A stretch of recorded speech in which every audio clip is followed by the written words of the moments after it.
송병현 교수님의 다니엘서의 신학적 주제와 구조라는 이 주석에서 이런 다니엘서에 대한 관점을 제시합니다. 묵시문학, 즉 계시문학, 상징문학이다 이렇게 말할 수 있죠. 묵시문학으로서 다니엘서는 세 부류의 사람들에게 각기 다른 정황적 메시지를 전하고 있다.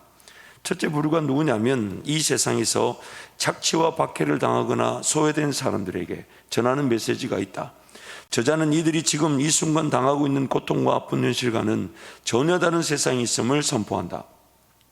언젠가 하나님께서 이들의 눈에 고인 눈물을 닦아줄 뿐만 아니라 그들을 핍박했던 모든 자들을 심판하실 날이 다가오고 있다는 것이다.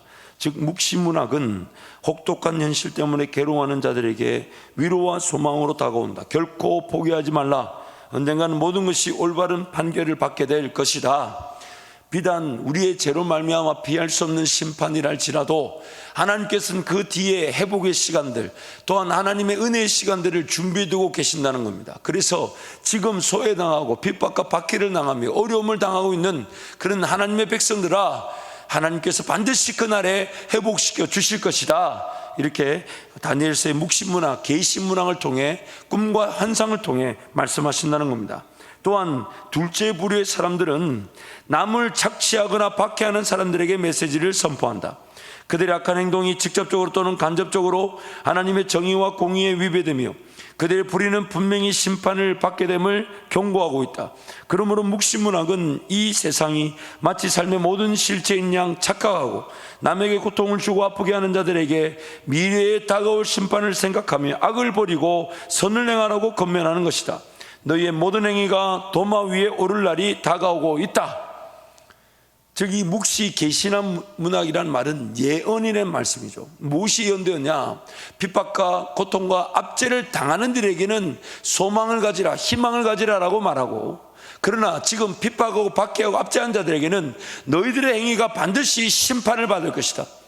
그래서 대선지서, 소선지서, 이 예언과 또한 이 선지서들의 말씀은 이스라엘 백성들에게는 위로를 주지만 또한 그들을 심판하는 심판의 칼로 쓰이는 바벨론이나 아수르 나라에게도 하나님이 경고의 메시지를 전하고 있는 것입니다. 하나님을 기억하라는 것입니다. 하나님을 기억하라는 것입니다.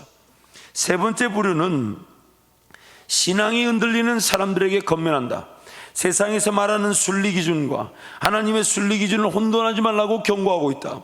이 세상에서 일어나는 현상들이 결코 인간 현실의 모든 것이 아니며 사람들이 목격하는 현상 뒤에는 더 큰 영적인 세상이 존재하고 있음을 강조한다.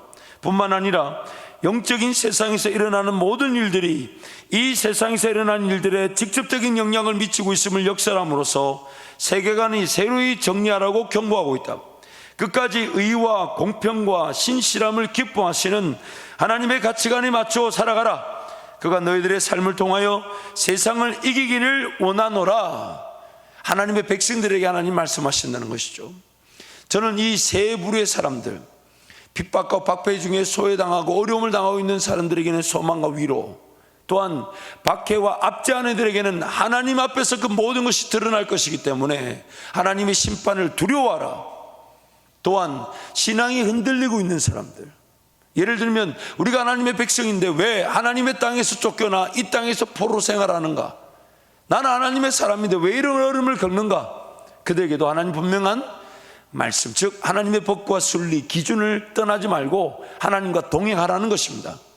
그러나 이 다니엘 말씀 보면 한 부류의 사람이 등장합니다. 그게 바로 한 부류의 사람이 더 등장하는데 그게 바로 다니엘과 세 친구들이죠. 하나님의 뜻을 깨닫고 그 가운데서 세상 역사까지도 주관하시는 하나님의 그 뜻을 깨닫고 그 하나님의 뜻을 드러나는 일에 도구로 쓰임받은 사람들이 있었습니다. 그래서 그 사람들을 저는 이렇게 표현하고 있습니다. 저는 이렇게 표현하고 싶습니다. 한 사람의 기도만으로 충분하다. 한 사람의 기도만으로 충분하다. 소외된 사람들에게 소망을 주며 박해하는 자들에게는 하나님의 심판에 대해 경고하고 신앙이 흔들리는 사람들에게는 끝까지 하나님을 의지하도록 묵시 예언의 말씀이 주어집니다. 또한 모든 소망이 끊어졌다고 해도 하나님께서는 한 사람의 깨어있음과 기도만으로도 역사하시기에 충분하다는 것입니다. 나라가 멸망을 당하고 배분되어진 기업으로서의 땅을 잃고 포로 생활 중에서도 하나님께서는 포로한 사람 다니엘의 깨어있음과 기도만으로도 세상의 주관자로서 다스리시기에 충분하셨습니다. 최고 강국으로서 위상을 떨쳤던 바벨론과 메대와 바사의 왕들을 세우기도 하시고 패하시기도 하셨습니다. 하나님의 통치와 다스리심은 다니엘의 기도를 통해 왕들에게 전하게 하셨습니다. 하나님의 백성이 제약으로 인해 그들의 땅에서 쫓겨났다고 할지라도 하나님께서는 여전히 세상의 통치자이시며 다스리시는 주인이십니다. 하나님의 백성이 그 역할과 책임을 다하지 못하는 안타까운 상황에서도 하나님은 여전히 창조주이시며 창조 세계를 주관하시는 분이십니다. 다니엘은 그 하나님과 동행함으로써 한 사람의 동행만으로도 하나님의 역사를 드러낼 수 있었습니다. 또한 다니엘을 통하여 당대의 역사를 주관하셨을 뿐만 아니라 그 이후의 역사, 예수 그리스도의 초림과 재림의 역사까지도 꿈과 환상으로 보여주시고 나타내실 것을 약속하셨습니다. 이 다니엘 한 사람만으로도 하나님은 그 창조주, 통치자, 다스리시는 주인 되신다는 것을 드러내시기에 충분했다는 거예요. 비록 하나님의 땅이 아니어도, 비록 그 나라와 민족이 하나님의 그 땅에서 쫓겨나와 수치를 당한다 해도 하나님은 깨어있는 한 사람만으로도 하나님의 통치자와 다스리시는 주라는 것을 드러내기에 충분하셨다는 것입니다.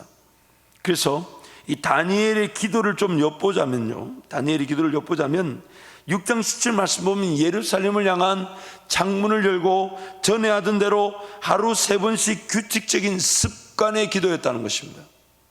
그의 깨어있음과 기도만으로도 하나님의 그 통치와 다스리심이 나타나기에 충분했는데, 그 다니엘의 기도를 살펴보면 전에 하던 대로 예루살렘 성전을 향하여 3번 기도했다, 습관의 기도였다는 거죠. 또한 위급한 순간에도 하나님의 뜻을 구하고 도움을 구한 매 순간 의지한 기도였습니다. 이 기도가 참 매력이 있어요. 느부갓네살 왕이 꿈을 꾸고 그 꿈을 꿨지만 이 기억조차 못하고 있는 상황에 모든 지혜자들에게, 모든 바벨론의 술객들과 점술가들한테 그 꿈을 나에게 알려주고 또한 해석하라. 이게 우리가 다니엘서 말씀 어제 새벽에도 살펴봤지만은 하나님은 항상 하나님이 해결하지 않으시면 안 되는 일들을 계획하고 계십니다. 그리고 그 일을 위해 다니엘에게는 꿈과 환상을 깨달아는 능력을 주셨다는 거죠. 그러니까 지금 하나님이 지금 느부갓네살로 하여금 꿈을 주시고 그 꿈을 기억하지 못하는 상황을 만들어 놓으시고 다니엘에게 기회를 주셨는데, 그것이 다니엘에게도 위기처럼 느껴졌죠. 왜요? 다니엘도 지혜자나 점술가나 그 어떤 뭔가 뜻을 알아맞추는 그룹에 포함되어 있었기 때문에 죽음을 면치 못합니다. 그런데 다니엘이 그 위급한 상황 속에 그 아리오 왕의 명령을 전달받은 아리오에게 왜 그렇게 급하냐, 시간을 달라. 그리고 돌아와서 그 사드락과 메삭과 아벳느고 세 사람 친구에게 기도 부탁을 하고, 오늘 이 밤에 하나님 우리에게 말씀해 주지 않으시면 우리는 이 생명이 오늘서 끝날 수 있다. 여러분 잊지 마세요. 하나님은 지금 기도할 때 응답하십니다.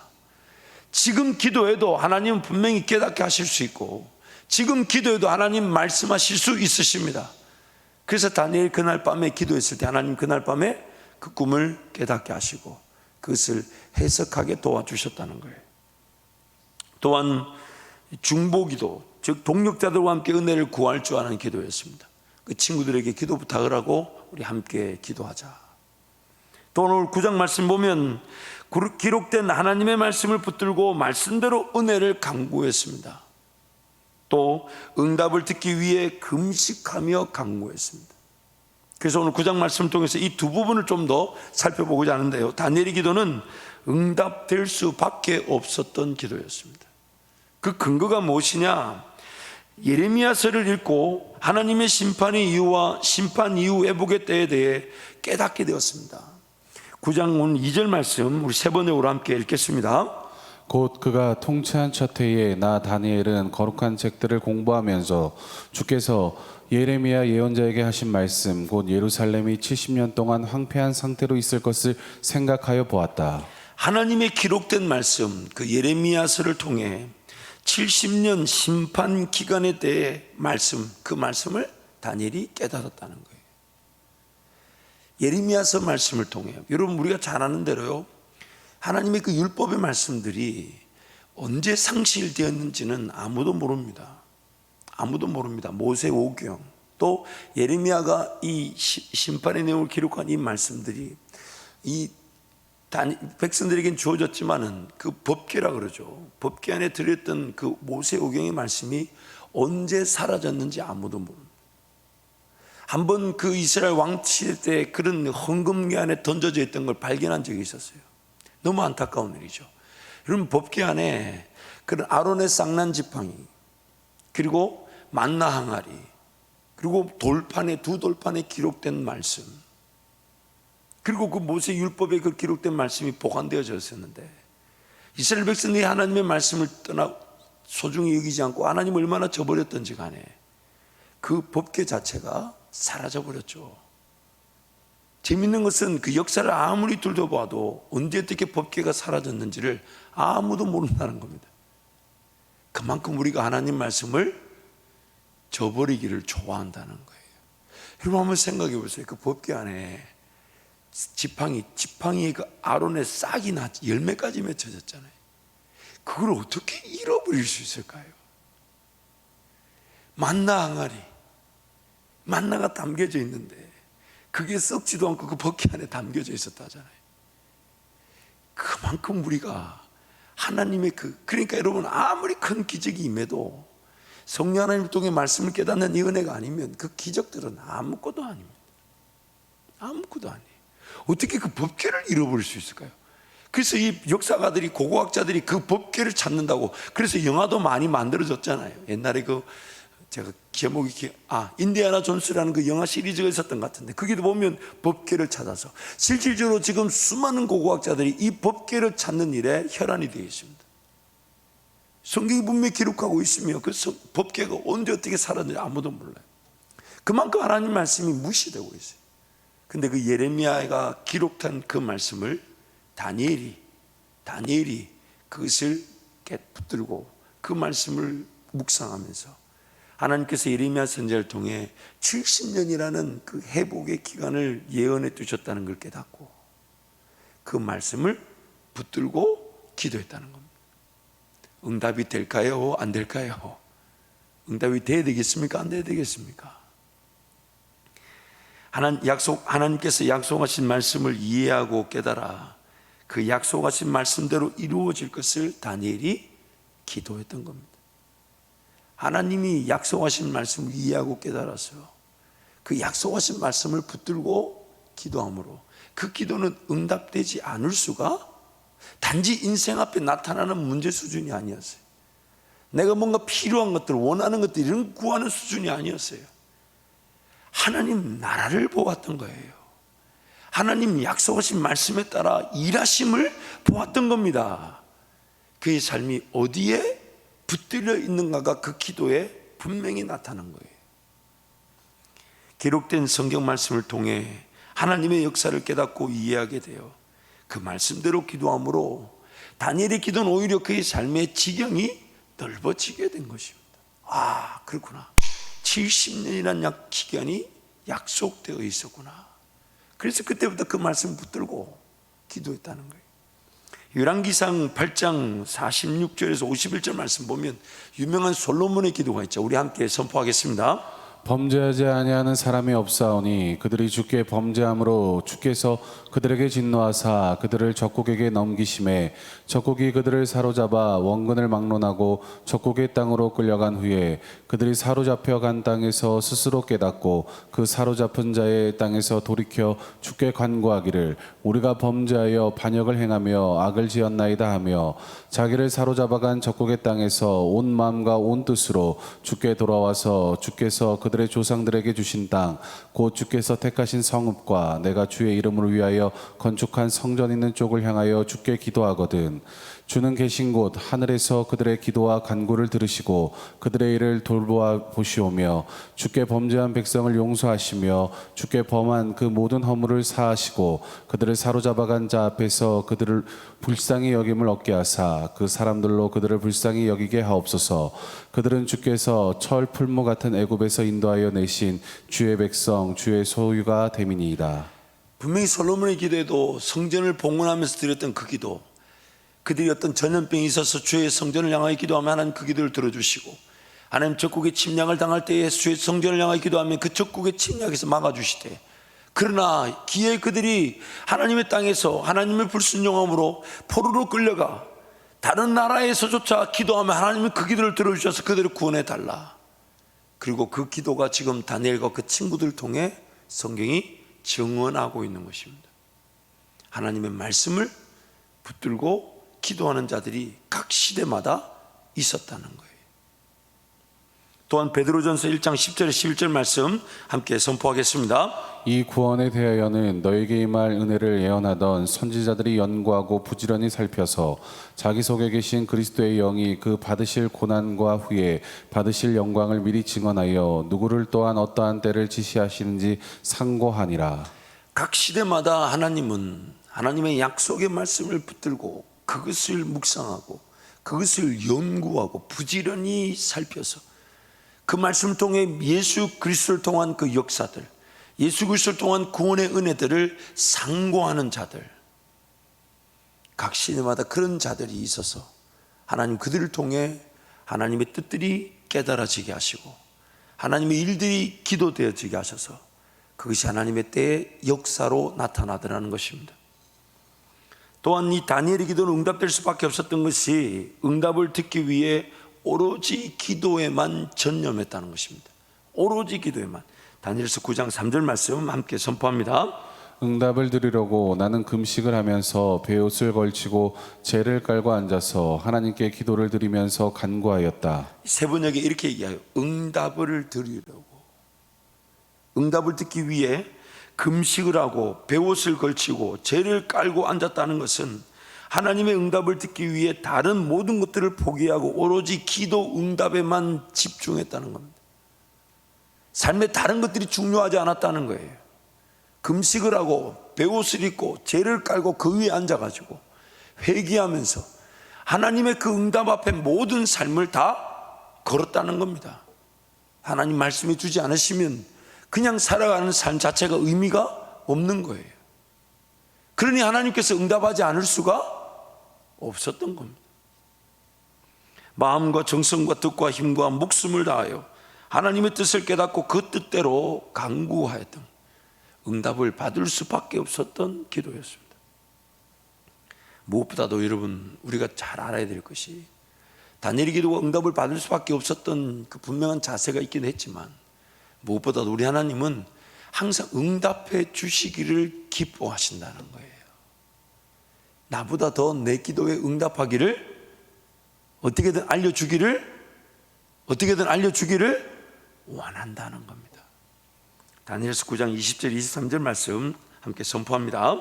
내가 이같이 말하여 기도하며 내 죄와 내 백성 이스라엘의 죄를 자복하고 내 하나님의 거룩한 산을 위하여 내 하나님 여호와 앞에 간구할 때 곧 내가 기도할 때에 이전에 환상 중에 본 그 사람 가브리엘이 빨리 날아서 저녁 제사를 드릴 때쯤에 내게 이르렀더니 내게 가르치며 내게 말하여 이르되 다니엘아 내가 이제 내게 지혜와 총명을 주려고 왔느니라. 곧 내가 기도를 시작할 쯤에 명령이 내렸으므로 이제 내게 알리러 왔느니라. 너는 크게 은총을 입은 자라. 그런즉 너는 이 일을 생각하고 그 환상을 깨달을지니라. 가브리엘이 하나님의 응답을 가지고 다니엘에게 왔는데, 가브리엘이 언제 하나님의 응답을 가지고 출발했는가를 얘기합니다. 네가 기도를 시작할 즈음에 이미 명령이 내렸다는 거예요. 다니엘이 아직 기도가 다 끝나지 않았어요. 다니엘이 뭘 구할지 그 기도의 내용이 끝나지 않았는데, 기도가 시작되었더니 하나님이 가브리엘에게 명령하여 다니엘에게 응답하라고, 뭘 응답해야 될지를 이미 가브리엘에게 다 얘기해 줬다는 겁니다.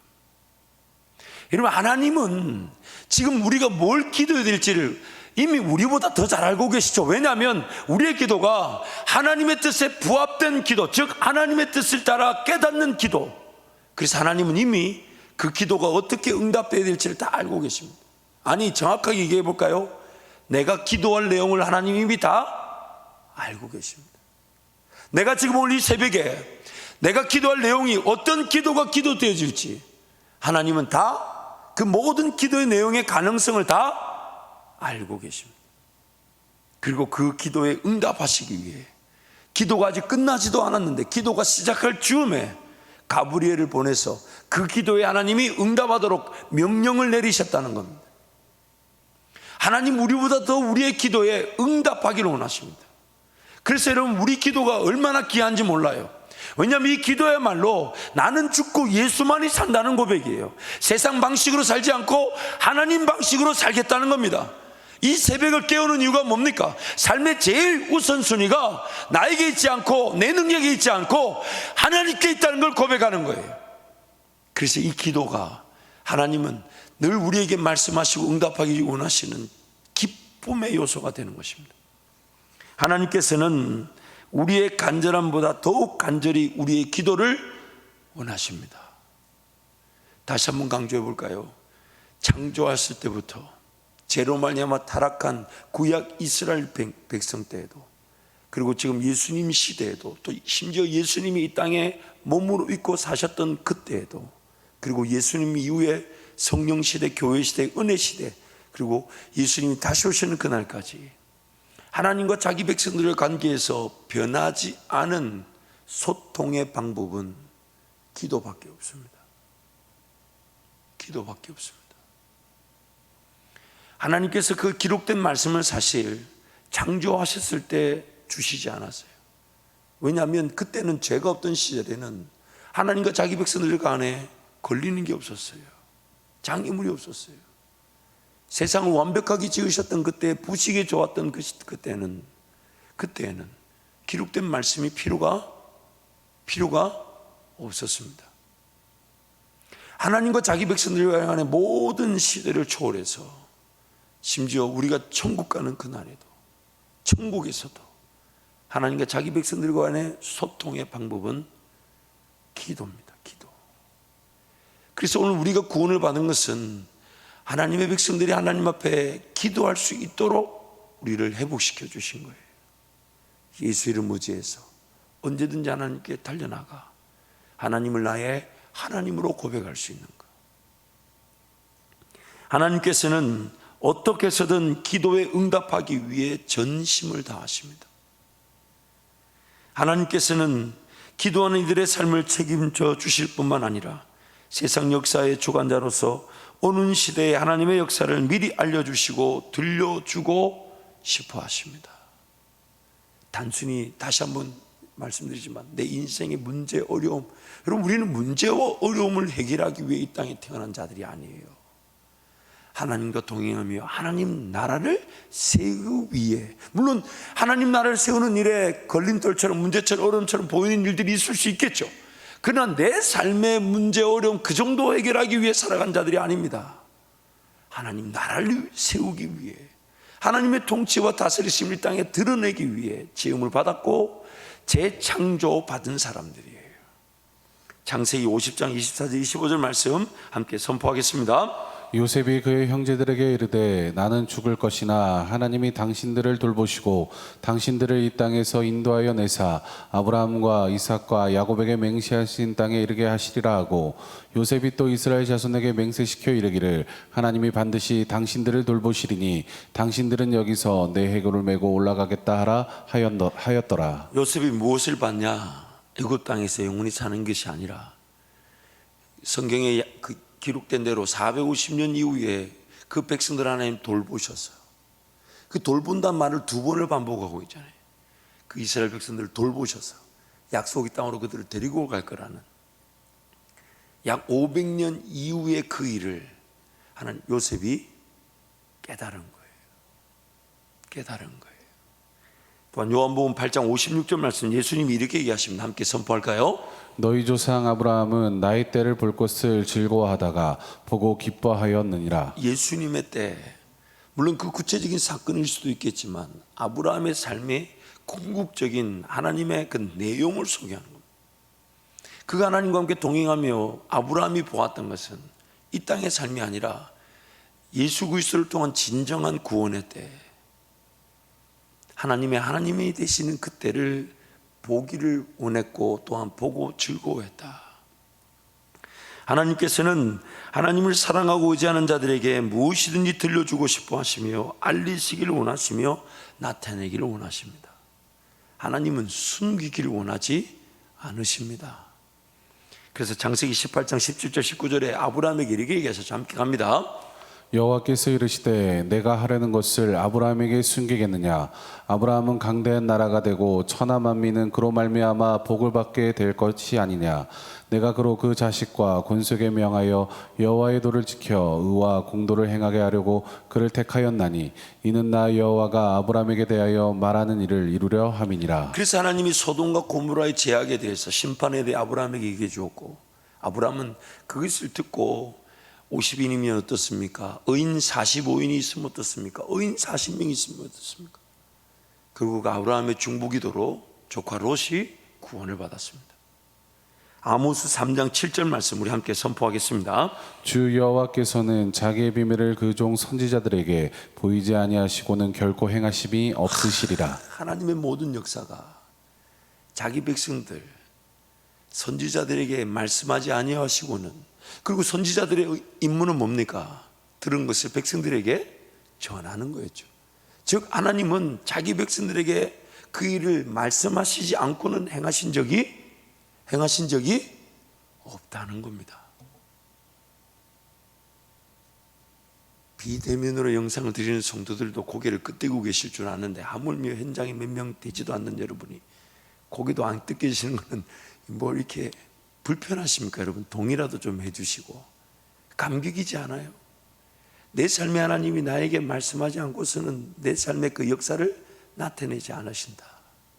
우리 교회 가운데 하나님 말씀하지 않으시고는 그 역사를 나타내지 않으신다. 미리 다 깨닫도록, 미리 알도록 그걸 밝히 드러내시고, 그래서 우리는 그것을 깨달았을 때 그것을 붙들고 기도하는 겁니다. 내 가정이든 혹은 우리 교회든 나라와 민족이든 세계 선교든 간에 하나님 말씀하지 않고서는 행하신 적이 없다. 이 충격입니다. 충격. 나는 과연 그걸 얼마나 깨달으려고 하고 있는가? 나는 얼마나 그걸 들으려고 하고 있는가? 하나님 나에게 숨기시지 않으시는데. 그래서 하나님과의 관계 중심의 삶은 하나님과의 깊은 소통의 기회를 통해 하나님의 원대한 꿈과 비전의 계획을 깨닫고 기도하는 삶입니다.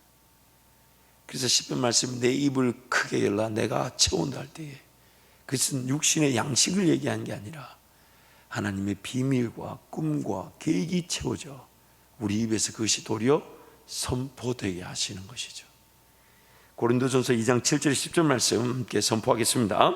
오직 은밀한 가운데 있는 하나님의 지혜를 말하는 것으로서 곧 감추어졌던 것인데 하나님이 우리의 영광을 위하여 만세전에 미리 정하신 것이라.